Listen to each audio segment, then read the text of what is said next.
Hi, welcome to Oma's Kitchen. Oregano.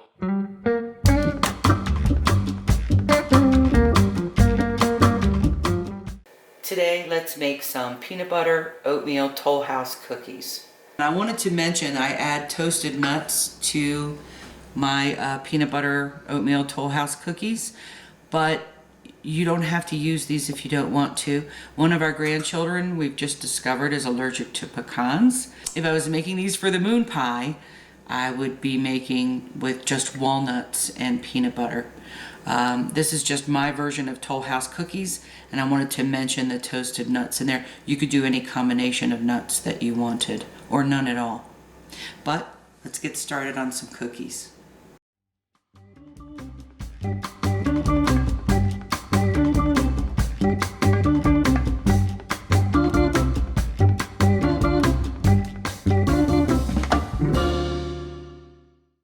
I want to show an old wives' trick.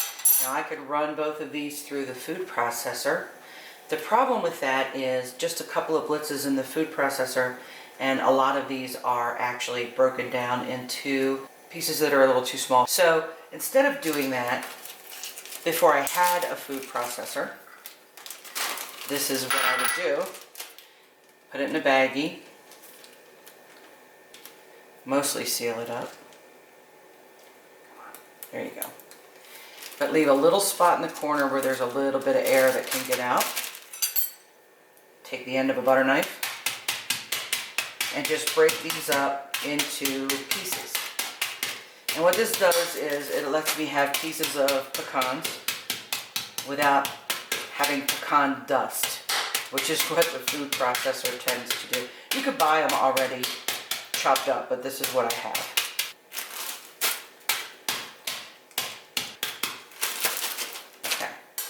I'm going to do the same thing with the walnuts.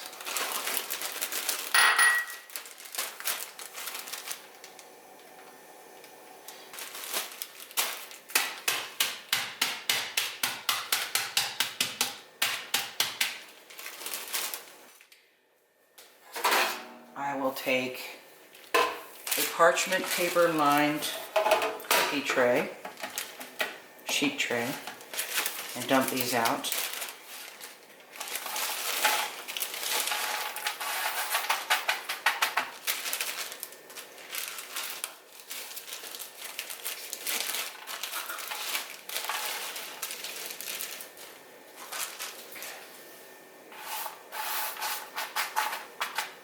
If I see any that are still huge, I just sort of break them up a little. Remember, these are going in cookies, so you don't want any giant pieces.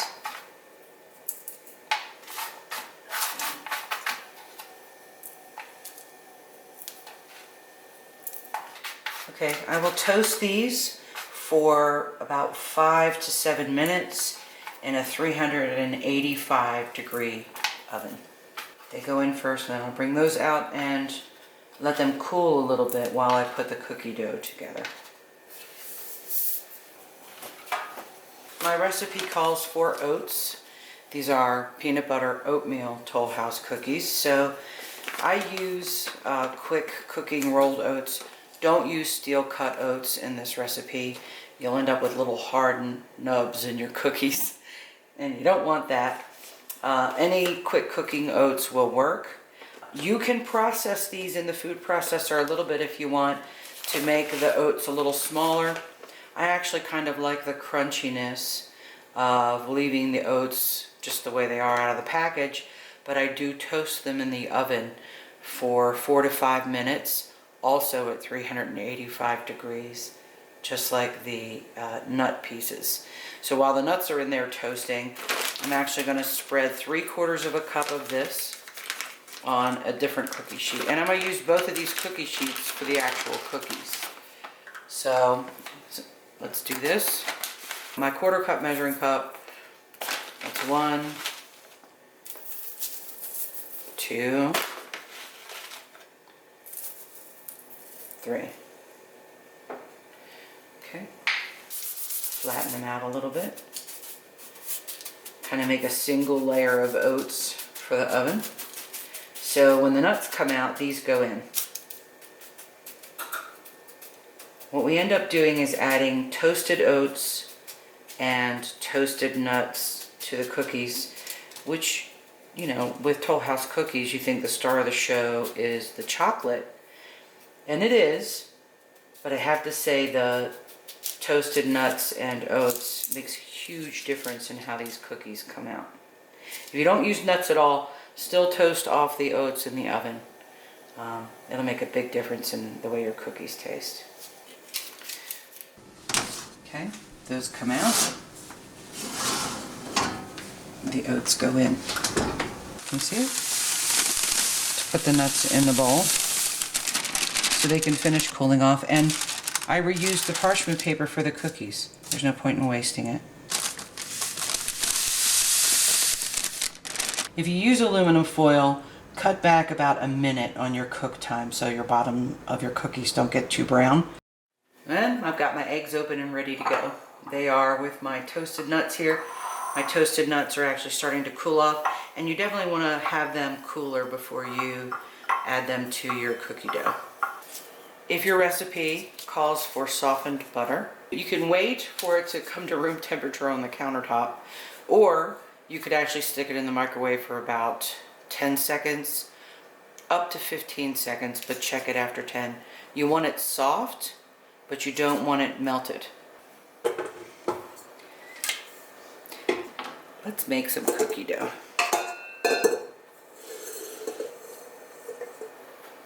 Two sticks of butter in first.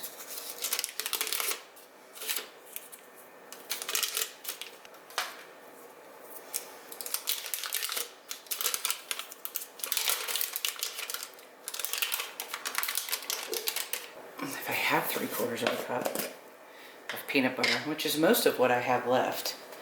I'm not measuring this. You don't have to measure this. Really, it's a matter of opinion. The first time I made these, they came out so good, I had to estimate how much I used. Because I didn't know, I just sort of threw it together and they were a hit. So then I had to think back to how much I used the first time. I had just enough to do one more set of these. Okay.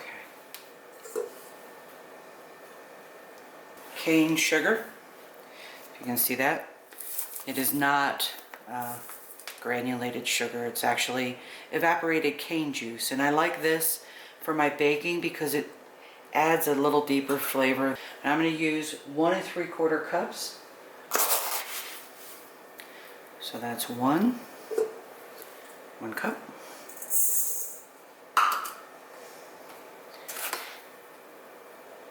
One, two, three. Put this in the stand mixer. Lock down the bowl. Lock down the top. And run it.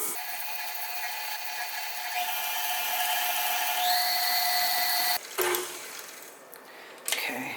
Let me just talk this out of being stuck on the paddle. Scrape the sides a little bit.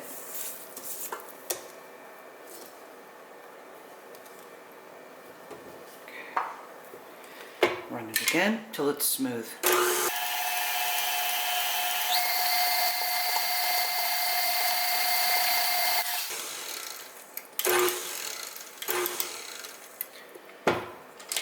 If you're doing this by hand, just get your eggs and peanut butter and sugar mixed together well enough to where it starts to look a little bit fluffy. Vanilla extract. And I am generous with vanilla because I think adding extra is a nice thing to do. So we'll do one till it's sort of overflowing a little, and then another. There we go. And I can now add in my 2 eggs. Put that in there. If you can see what I'm doing there. and mix. A little slowly at first. Speed up once it starts to mix together better so you don't splatter it everywhere.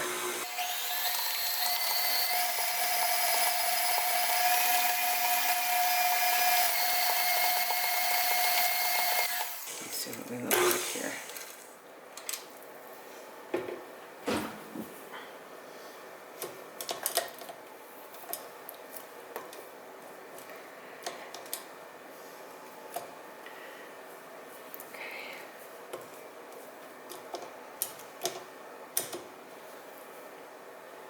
Oats, baking soda. Okay, so with measuring baking soda from the container, there's a little edge right here. It actually works out very nice. I don't know if you can see this. You're gonna get a teaspoon, so you just rub it on that edge there. And it gives you a nice flat teaspoonful. And I need 2 teaspoonfuls. There we go. I need a half a teaspoon of salt. I'm using salted butter, but you could use unsalted butter. If you use unsalted butter, make it 3/4 of a teaspoon of salt instead of a half. All-purpose flour.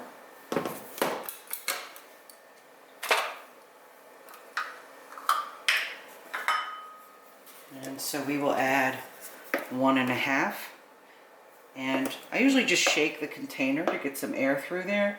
When measuring, you don't want your flour to be compacted. So when I get the container out of the cabinet, I shake it really well to add some air to the flour before I measure. So shake it off. 1/2.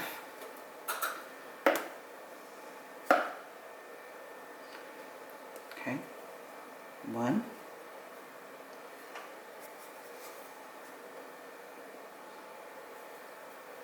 1 1/2. We're going to run this. Get off. Scrape down the sides a little bit. The stand mixer does a pretty good job, but there are times you really need to kind of help it out a little bit. There we go. I'm going to add my toasted nuts in. They've cooled off quite a bit since we made them. Always throw a 1 nut on the floor, because that's how it works in the kitchen. You know, shows you've been cooking something. You mix these in.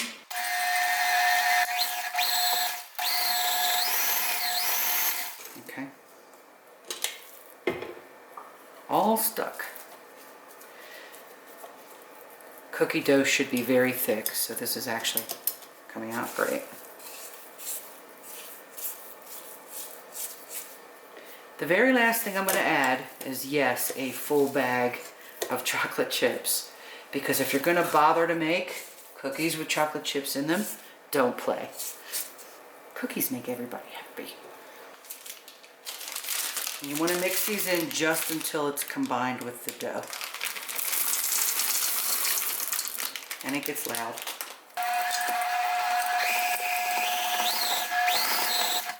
Combined in well. Okay, and we have cookie dough. Oops. And I will mix this very well one last time with my spatula. Yeah, it's pretty well mixed up. Beautiful. I'm going to scoop about a heaping tablespoon. Use my finger on the cookie sheet. And I try to do staggered cookies. So about that on the cookie sheet.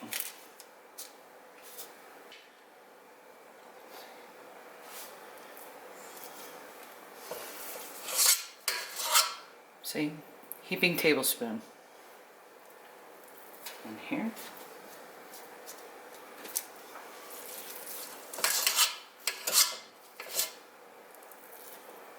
So these are about ready to go in the oven. I wanted to show the oven because I have a gas oven.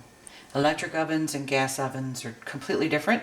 But a gas oven is notorious for hot spots. So my recipe calls for 350 degrees. I've got it on convection bake, which is when the fan runs in the back. If you have that choice, that's wonderful because it helps your baked goods do a little better in browning. But I have to pump up the temperature at least 10 degrees, and depending on what I'm cooking, sometimes I go up as much as 20 degrees.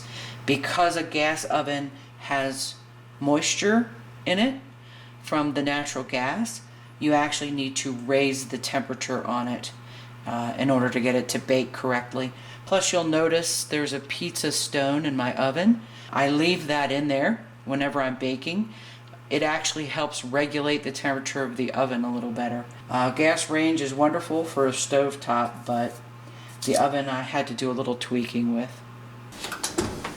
Oh.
Thank you for joining me in Oma's Kitchen.